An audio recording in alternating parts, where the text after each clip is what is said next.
ನಮಸ್ತೆ ಎಜಿ ನ್ಯೂಸ್ಗೆ ಸ್ವಾಗತ. ತಾಲೂಕು ಪಂಚಾಯಿತಿಗೆ ಬೀಗ ಜಡಿದು ಬಿಜೆಪಿ ಪ್ರತಿಭಟನೆ. ಬಡವರ ಮನೆಗೆ ಕಣ್ಣು ಹಾಕಿದ ಕಾಂಗ್ರೆಸ್ ಸರ್ಕಾರ. ಹಣ ಕೊಡಿ, ಮನೆ ಪಡೀರಿ. ಕಾಂಗ್ರೆಸ್ ದುರಾಡಳಿತದ ವಿರುದ್ಧ ಬಿಜೆಪಿ ಪ್ರೊಟೆಸ್ಟ್.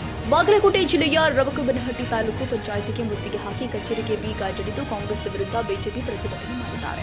ಕರ್ನಾಟಕ ರಾಜ್ಯದಲ್ಲಿ ಕಾಂಗ್ರೆಸ್ ಆಡಳಿತ ಅವಧಿಯಲ್ಲಿ ಜನರಿಗೆ ಮಂಕುಬೂದಿ ಹಾಗೂ ಜನರಿಗೆ ಗ್ಯಾರಂಟಿಗಳ ನೀಡೋದ್ರ ಮುಖಾಂತರ ಅವುಗಳೆಲ್ಲ ಸರಿಯಾಗಿ ಸಾರ್ವಜನಿಕರಿಗೆ ಮುಟ್ಟಿಸದೇ ಇರುವುದು ಒಂದು ಕಡೆ, ಮತ್ತೊಂದು ಕಡೆ ಬಡವರ ಕನಸಿನ ಮನೆಗಳಿಗೆ ಕನ್ನ ಹಾಕಿ ಬಡವರನ್ನ ಸಂಪೂರ್ಣ ನಾಶ ಮಾಡಲು ಕಾಂಗ್ರೆಸ್ ಸರ್ಕಾರ ಹೊರಟಿದೆ.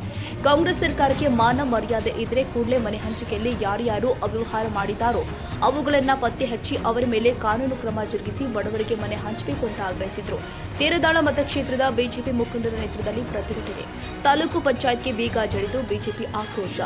ರಾಜ್ಯದ ಕಡು ಬಡವರ ಪ್ರತಿ ಮನೆಗೆ ಜಿಪಿಎಸ್ ಮಾಡಲು ಮತ್ತು ಮನೆ ನೀಡಲು 10 ರಿಂದ 20 ಸಾವಿರ ರೂಪಾಯಿ ಲಂಚ ಕೇಳುತ್ತಿದ್ದಾರೆಂದು ಬಿಜೆಪಿ ಮುಖಂಡ ಸುರೇಶ್ ಅಕ್ಕಿವಾಟ ಆಕ್ರೋಶ ವ್ಯಕ್ತಪಡಿಸಿದ್ದಾರೆ. ಬ್ರಹ್ಮಾಂಡ ಭ್ರಷ್ಟಾಚಾರವಾಗಿದೆ. ಪ್ರತಿ ಮನೆಗೂ ಸಹಿತ 10,000ದಂತೆ ತಲಾ 10,000ದಂತೆ ಯಾರ ಅಮೌಂಟ್ ಕೊಡ್ತಾರೋ ಆ ಅಮೌಂಟ್ ತಗೊಂಡಿಸಿಂದ ಮನೆಯನ್ನ ಸ್ಯಾಂಕ್ಷನ್ ಮಾಡುವಂತ ಕೆಲಸ ಆಗತೈತಿ. ಆ ಕಾರಣದಿಂದ ಇವತ್ತು ತಾಲೂಕು ಪಂಚಾಯತಿ ಕಚೇರಿಗೆ ಬೀಗ ಹಾಕೋದ್ರ ಮುಖಾಂತರ ಸಾಂಕೇತಿಕ ಪ್ರತಿಭಟನೆಯನ್ನ ಮಾಡ್ತಾ ಇದ್ದೇವೆ. ಮುಂದೆ ಇದೇ ರೀತಿ ಮುಂದುವರೆದರೆ ನಾವು ಉಗ್ರವಾದ ಹೋರಾಟವನ್ನ ಮಾಡ್ತು. ಅದೇ ರೀತಿಯಾಗಿ ಈಗ ನಮ್ಮ ಕಾಂಗ್ರೆಸ್ ಶಾಸಕರನ್ನ 10,000 ರೂಪಾಯಿ ತೊಗೊಂಡು ಮನೆ ಕೊಡ ಅಂತೇಳಿ ನಿಮ್ಗೆ ಸ್ಪಷ್ಟವಾಗಿ ಹೇಳ್ಯಾರ. ಯಾರು 10,000 ರೂಪಾಯಿ ತೊಗೊಂಡಾರು ಸಂಬಂಧಪಟ್ಟ ಸಚಿವರನ್ನ ಇಲಾಖೆ ತನಿಖೆ ಮಾಡಿಸಿ ಅವ್ರ ಮೇಲೆ ಕಾನೂನು ಕ್ರಮ ಜರುಗಿಸಬೇಕು. ಅವ್ರನ್ನ ತತ್ಕ್ಷಣನೇ ಅವರ ರಾಜೀನಾಮೆಯನ್ನ ಪಡಿಬೇಕಂತೇಳಿ ಮುಖ್ಯಮಂತ್ರಿಯವರಿಗೆ ಆಗ್ರಹ ಮಾಡ್ತು. ಅದು ಅಲ್ಲದ ಇವ್ರೇನು ಪ್ರತಿಯೊಂದು ಇಲಾಖೆಗೆ ಭ್ರಷ್ಟಾಚಾರ ಮಾಡಿ ಅಭಿವೃದ್ಧಿ ಕುಂಠಿತಾಗೈತಿ. ಆ ಕಾರಣದಿಂದ ಮುಖ್ಯಮಂತ್ರಿಯವರ ರಾಜೀನಾಮೆ ಕೊಟ್ಟಿಸಿಂದ ಗೌರವವನ್ನು ಉಳಿಸ್ಕೋಬೇಕಂತೇಳಿ ಈ ಒಂದು ಹೋರಾಟದ ಮೂಲಕ ಆಗ್ರಹ ಪಡಿಸ್ತಾರೆ. ಅಥವಾ ಇರ್ತಕ್ಕಂಥ ಅನೇಕ ತನ್ನ ಕಿರು ಉದ್ಯಮಿಗಳಾಗಿರ್ಬೋದು, ಇದರೆಲ್ಲ ಇದರೆಲ್ಲ ಭ್ರಷ್ಟಾಚಾರ ತುಂಬುತ್ತಾ ಇದೆ. ಹಾಗಾಗಿ ಇವತ್ತು ಒಬ್ಬ ಬಡವಿಗೆ ತನ್ನಗೆ ಬೇಕಾದಂಥ ಸೂರವನ್ನು ಕಟ್ಕೋಬೇಕಾದ್ರೆ, ತನ್ನ ಮನೆಯನ್ನು ಕಟ್ಕೋಬೇಕಾದ್ರೆ, ಆ ಮನೆಯನ್ನು ಪಡ್ಕೋಬೇಕಾದ್ರೆ ಇವತ್ತು ಕಷ್ಟಪಡುವಂಥ ವ್ಯವಸ್ಥೆ ಇದೆ. ಮತ್ತು ಲಂಚ ರೂಪದಲ್ಲಿ ಸಚಿವರಿಗೆ ಅಥವಾ ಇರ್ತಕ್ಕಂಥ ಸಂಬಂಧಪಟ್ಟಂಥವರಿಗೆ ಇವತ್ತು ಹಣವನ್ನು ಕೊಡಬೇಕಾಗಿದೆ. ಯಾಕಂದ್ರೆ ಹಿಂದಿನ ಕಾಲದಲ್ಲಿ ನಾವೆಲ್ಲ ನೋಡ್ತಾ ಇದ್ದೀವಿ. ಈ ಸಂದರ್ಭದಲ್ಲಿ ಸನ್ಮಾನ್ಯ ಶ್ರೀ ರಾಮಕೃಷ್ಣ ಹೆಗಡೆ ಅವರು ನೆನೆಸ್ಬೋದು. 1993 ತಿದ್ದುಪಡಿ ಆದ ನಂತರ ಇವತ್ತು ಪಂಚಾಯತ್ ರಾಜ್ ವ್ಯವಸ್ಥೆ ಬಂದ ನಂತರ ಪ್ರತಿಯೊಬ್ಬರಿಗೆ ಕಟ್ಟಕಡೆಯ ವ್ಯಕ್ತಿಗೂ ಸರ್ಕಾರಕ್ಕೆ ಬೇಕಾದಂಥ ಮೂಲಭೂತ ಸೌಲಭ್ಯವನ್ನು ಕಲ್ಪಿಸಬೇಕು ಅಂತ ಉದ್ದೇಶ ಇಟ್ಕೊಂಡು ಅವರ ಈ ಜನತಾ ಮನೆ ಎಂಬ ಒಂದು ಹೆಸರಿಂದ ಕಾರ್ಯವನ್ನು ಹಮ್ಮಿಕೊಂಡ್ರು.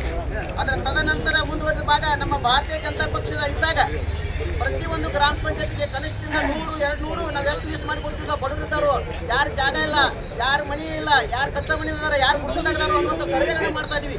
ಆ ಸರ್ವೆಗಳನ್ನ ಮಾಡಿ ಕೊಟ್ಟಿದ ನಂತರ ನಾವು ಎಷ್ಟು ಸರ್ವೆ ಮಾಡಿ ಕೊಡ್ತಿದ್ವಿ ಅಷ್ಟೆಲ್ಲ ಇರ್ತಕ್ಕಂಥ ವಸತಿಯನ್ನು ಕೊಡುವಂಥ ವ್ಯವಸ್ಥೆ ಮಾಡಿದ್ರು.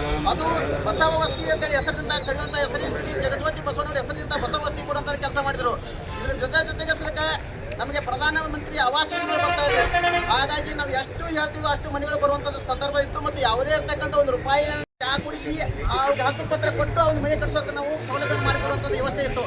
ಆದರೆ ಇವತ್ತು ಒಬ್ಬ ಕಡು ಬಡವ ತನ್ನ ಮನೆಯನ್ನು ಕಟ್ಕೋಬೇಕಾದ್ರೆ, ತನ್ನ ಮನೆಯನ್ನು ಪಡ್ಕೋಬೇಕಾದ್ರೆ ಇವತ್ತು ಸಾವಿರ ಗಂಟಲೆ ಇವತ್ತು ಇರುವುದೇ 1,30,30,000 ರೂಪಾಯಿ ಒಂದು ಮನೆ ಒಂದು ಯೋಜನೆಯ ಮೌಲ್ಯ. ಆದರೆ ಅವನು ಇರ್ತಕ್ಕಂಥ ಮ್ಯಾಲಿನ 30,000 ರೂಪಾಯಿನೇ ಇವತ್ತು ಲಂಚ ರೂಪದಲ್ಲಿ ಇವತ್ತು ಸಂಬಂಧಪಟ್ಟಂಥ ಸಚಿವರಿಗೆ ಕೊಡುವಂಥ ಸಂದರ್ಭ ಬಂದಿದೆ. ಹಾಗಾಗಿ ಇವತ್ತ ಬಡವ ಒಬ್ಬ ತನ್ನ ಮನೆಯನ್ನು ಕಟ್ಟಬೇಕಾದ್ರೆ ಒಂದು ಕನಸಿನ ಲೋಕ ಆಗಿದೆ. ಆಗ ಅದರ ಸಲುವಾಗಿಯೇ ಅದಷ್ಟೇ ಅಲ್ಲದೆ ಈಗ ತಾನೇ ನಮ್ಮ ಅಧ್ಯಕ್ಷರು ಮತ್ತು ಕೆಲವು ನಮ್ಮ ಸದಸ್ಯರು ಹೇಳಿದಾಗೆ ಎಲ್ಲ ಕ್ಷೇತ್ರದಲ್ಲಿ ಇವತ್ತು ಭ್ರಷ್ಟಾಚಾರ ತುಂಬಿ ತುಳ್ತಾ ಇದೆ. ಹೀಗಾಗಿ ಇದನ್ನೆಲ್ಲ ನಾವು ಖಂಡಿಸಿ ಇವತ್ತು ನಾವೆಲ್ಲ ಹೋರಾಟ ಮಾಡ್ತಾ ಇದ್ದೀವಿ. ಹಾಗಾದರೆ ಅದೇ ರೀತಿ ತಡೆ ಹಿಡುವಂಥ ಕೆಲಸ ಮಾಡ್ತಾ ಇದೆ. ಉದ್ಯೋಗ ಖಾತ್ರಿ ಯೋಜನೆ ಕೇಂದ್ರ ಸರ್ಕಾರದ ಮಹತ್ವದ ಆದೇಶಿಸಿದ್ದಾರೆ. ಕಟ್ಟಕಡಿ ವ್ಯಕ್ತಿಗೂ ಸುತ್ತ ಮೊಟ್ಟ ಮೊದಲ ಕೂಲಿ ಕೊಡಬೇಕು, ಉದ್ಯೋಗ ಕೊಡಬೇಕು, ಗ್ರಾಮದಲ್ಲಿ ಅಭಿವೃದ್ಧಿ ಆಗಬೇಕು ಅನ್ನುವಂಥ ಒಂದಿದ್ರ ಸುತ್ತ ಅದ್ರದ್ದು ಸುತ್ತ ತನ್ನ ಪಾಲಿನ ದುಡ್ಡನ್ನು ಕೊಡ್ತಾ ಇಲ್ಲ ಇವತ್ತು ರಾಜ್ಯ ಸರ್ಕಾರ.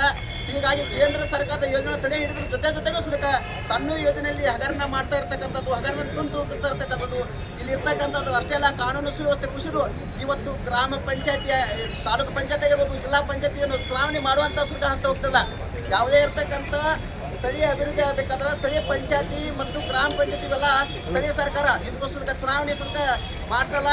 ಇಂಥ ದುಸ್ಥಿತಿಗೆ ಇವತ್ತು ಕಾಂಗ್ರೆಸ್ ಸರ್ಕಾರ ಹೋಗಿದೆ. ಹಾಗಾಗಿ ಸುದೀರ್ಘ ಲಿಖಿತವಾಗಿ ಲೆಟರ್ ಬರುವಂತ ಕೆಲಸ ಮಾಡಿದ್ದೇನೆ.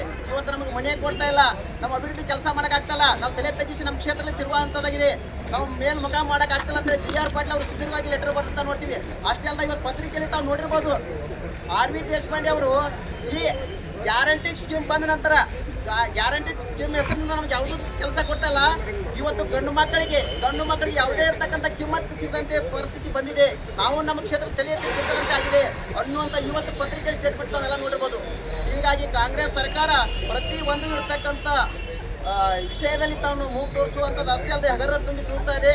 ಹೀಗಾಗಿ ಕೇಂದ್ರ ಸರ್ಕಾರದ ಹೊಸ ಯೋಜನೆಗಳು ಮಾತ್ರ ಬರ್ತಾ ಇದಾವೆ, ಅವನು ಸುತ್ತ ಸರಿಯಾಗಿರ್ತಕ್ಕ. ಇದೇ ಸಂದರ್ಭದಲ್ಲಿ ತೇರದಾಳ ಮತಕ್ಷೇತ್ರದ ಬಿಜೆಪಿ ಪಕ್ಷದ ಮುಖಂಡರು ಶ್ರೀಶೈಲ್ ಬೆಳಗಿ, ದರಪ್ಪ ಉಳ್ಳಾಗಡ್ಡಿ, ಸಂಜಯ್ ತೆಗಿ, ವಿದ್ಯಾಧರ ಸವದಿ, ಡಾಕ್ಟರ್ ಅಭಯ್ ಎಂಡೋಳಿ, ಪ್ರಭು ಪೂಜಾರ್, ಆನಂದ ಕಂಪು, ಶ್ರೀಮತಿ ದುರ್ಗವ್ವ ನಡುವಿನಮನಿ, ಶ್ರೀಮತಿ ಗೌರಿಮಿಳಿ, ಶ್ರೀಮತಿ ಮಹಾನಂದ ಹೊರಟ್ಟಿ, ಶ್ರೀಮತಿ ಸವಿತಾ ಹೊಸೂರ, ಶ್ರೀಮತಿ ವೈಷ್ಣವಿ ಬಾಕಿವಾಡಿ, ಯಲ್ಲಪ್ಪ ಕಟ್ಟೇಗಿ, ಮಾದೇವ ಆಲಕನೂರ, ಮಾರುತಿ ಗಾಡಿವಟರ್, ಶಂಕರ ಅಂಗಡಿ ಸೇರಿ ಮುಂತಾದವರು ಪಾಲ್ಗೊಂಡಿದ್ದರು.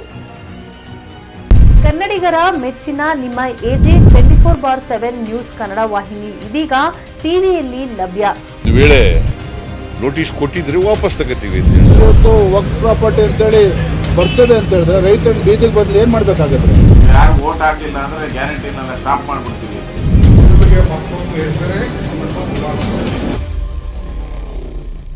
ಕರ್ನಾಟಕ ಮತ್ತು ದೇಶ ವಿದೇಶ 360 ಡಿಗ್ರಿ ಸುದ್ದಿ ಹಾಗೂ ಉತ್ತರ ಕರ್ನಾಟಕ, ಬೆಳಗಾವಿ, ಬಾಗಲಕೋಟೆ, ಧಾರವಾಡ, ಹಾವೇರಿ, ಗದಗ, ಬಿಜಾಪುರ ಜಿಲ್ಲೆಯ ಕ್ಷಣ ಕ್ಷಣದ ವಿವರವನ್ನ ಪಡೆಯುವುದಕ್ಕೆ AJ 24/7 ನ್ಯೂಸ್ ಕನ್ನಡ ವಾಹಿನಿಯನ್ನ ಲೈಕ್ ಮಾಡಿ, ವಿಡಿಯೋಗಳನ್ನ ಶೇರ್ ಮಾಡಿ, ಕಮೆಂಟ್ ಮಾಡುವ ಮೂಲಕ ನಮ್ಮ ವಾಹಿನಿಗೆ ಸಹಕಾರ ನೀಡಿ ಮತ್ತು ಚಾನೆಲ್ ಅನ್ನ ಸಬ್ಸ್ಕ್ರೈಬ್ ಮಾಡಿ. ಧನ್ಯವಾದಗಳು.